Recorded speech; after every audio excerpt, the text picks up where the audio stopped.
នេះគឺជាសម្លេងនៃពាក្យជួនសូមកុំគិតពីសម្លេងរបស់ខ្ញុំ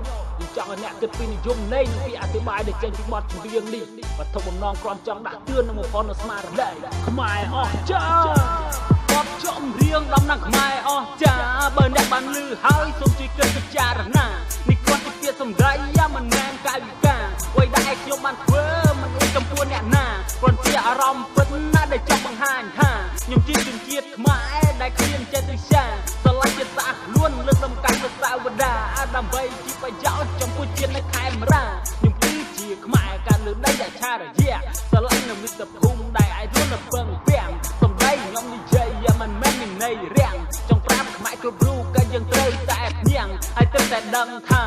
ពូជខ្មែរយើងណាស់ជាពូជវរមានណាស់ជាពូជអ្នកចម្បាំងដែលមានតែក្រៅកានមានគេគោរពកតសានឹងរួមអានកាលពីសម័យមុននៃសម័យវរមានបើមានពួកសត្រូវមកបន្ទប់ទាំងគ្លៀនពៀនចង់បានទឹកដីរបស់ខ្មែរយើងពួកវានឹងមិនអាចរស់នៅបានសុខប្រានព្រោះស្ដាញ់ពី7នៃជ័យវរមានទ្រង់គឺជាស្ដាញ់ដែលមានតែក្លាហានបណ្ដេញនឹងបល័យពួកសត្រូវស្អែកប្រានកុំចេញវាខ្ទេចញ៉ាំមិនឲ្យតតាំងបាន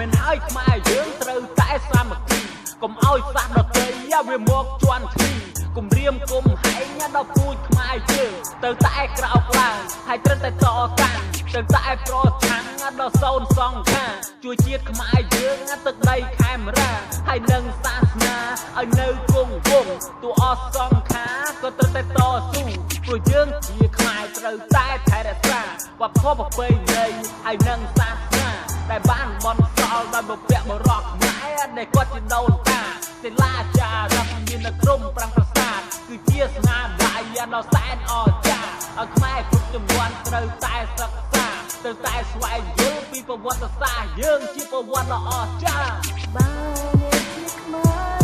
ត្រូវតែសាមគ្គីហើយរកដំកើងជាតាំងយើងឲ្យរៀនឲ្យសន្តិទៅបានដឹងថាខ្មែរអស្ចារ្យខ្មែរស្រឡាញ់ខ្មែរត្រូវតែរួមគ្នា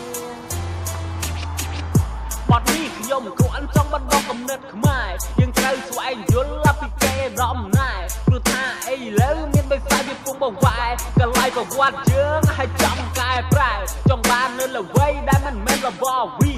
ប្រាំងប្រៅល្បិចឲ្យប្រាំងបំភ្លេចឲ្យខ្មែរគ្រប់រូបទៅជាលញ៉េលញ៉ៃមិនស្គាល់នៅល្វីជាប្រវត្តិសាស្ត្រខ្លួនតែសុខចិត្តទេបើអ្នកជាខ្មែរតែទ្រាំបានទេបើអ្នកជាខ្មែរចំពោះរូបខ្ញុំក៏មិនសុខចិត្តដែរខ្ញុំចង់ក្រោកឈរហើយចង់ប្រឆាំងទូគ្មានកម្លាំងដូចជាដំរីហើយគ្មានអំណាចដូចជារាជសីមានតែបទចម្រៀងរ៉ៃរ៉ាប់ជាសម្ដីគ្រាន់ចង់ដាំងទឿននិងបំផុសនៅស្មារតីខ្មែរយើងត្រូវរួមមកតាមទីគ្នាពីថាទីកោះ